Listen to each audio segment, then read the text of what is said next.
पद्धतीनं दुष्काळ झाला, ज्या पद्धतीनं पूरपरिस्थिती झाली, त्या पूरपरिस्थितीतनं बाहेर पडण्याची ताकद ही महाराष्ट्रातल्या बळीराजाला मिळणार आहे.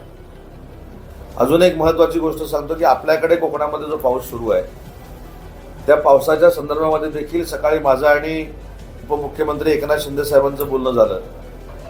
त्या संदर्भात देखील निर्णय घेतलेला आहे की आपल्याकडे जे भाताचं नुकसान झालं आहे, आपल्याकडे जे नाचणीचं नुकसान झालं आहे, मग त्याच्यामध्ये रत्नागिरी असेल, सिंधुदुर्ग असेल, रायगड असेल, ठाणा असेल, पालघर असेल, मच्छीमारांचं जे नुकसान झालं आहे तर त्याचा देखील नुकसानीचा सर्वे करण्याचे आदेश हे सन्माननीय एकनाथ शिंदे साहेबांनी दिलेले आहेत, मुख्यमंत्र्यांनी देखील दिलेले आहेत. त्याच्यामुळं शेतामध्ये असलेला भात याच्यापेक्षा कापून आणलेलं जे भात होतं, जे आपण सुकवत होतो, त्याच्यावर जो पाऊस पडलेला आहे आणि त्याच्यातनं जे भाताचं नुकसान झालंय, नाचणीचं नुकसान झालंय, त्याला देखील नुकसान भरपाई देण्याच्या संदर्भामध्ये सर्वे करण्याच्या सूचना त्या महाराष्ट्र सरकारनं दिलेल्या आहेत. हे सरकार चालवत असताना बळीराजाचं हित कशामध्ये आहे?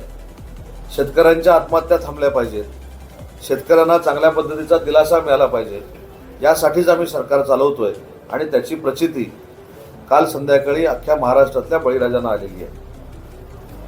आता कर्जमाफी कशा पद्धतीनं होणार आहे हा देखील क्रायटेरिया तयार झालाय. जूनपर्यंत कशा पद्धतीनं आम्ही कर्जमाफी करणार आहोत, कुठच्या शेतकऱ्यांना त्याचा दिलासा मिळणार आहे, ती देखील यादी तयार होईल. पण सगळ्यात महत्त्वाचा मुद्दा आहे की ज्या पद्धतीनं शब्द आपण देतो ती पाळण्याची ताकद शिवसेनेचे मुख्य नेते एकनाथ शिंदे साहेबांमध्ये आहे, मुख्यमंत्री देवेंद्रजींमध्ये आहे आणि अजितदादांमध्ये आहे. हे कालच्या निर्णयानं बळीराजाला आणि महाराष्ट्राला या तीन नेत्यांनी दाखवून दिलेलं आहे.